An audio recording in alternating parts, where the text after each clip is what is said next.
Welcome to Kenton's videos. Enjoy the video. In this video, I will explain how to jumpstart your Mitsubishi Outlander PHEV. First, locate the 12-volt battery, which is typically in the engine bay or under the rear cargo floor. Next, gather your jumper cables and position a donor vehicle close enough for the cables to reach. Always ensure both vehicles are completely turned off before you begin connecting any cables. This initial preparation is crucial for a safe and effective jumpstart. Now let's connect the cables. Start by attaching one red positive cable clamp to the positive terminal of your Outlander PHEV dead 12-volt battery.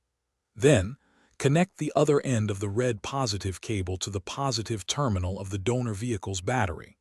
Next, take the black negative cable and connect one clamp to the negative terminal of the donor vehicle's battery. This sequence helps prevent sparks.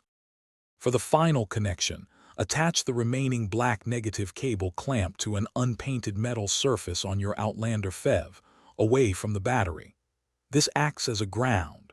Once all connections are secure, start the donor vehicle and let it run for about 5 to 10 minutes. This allows the dead battery to receive some charge.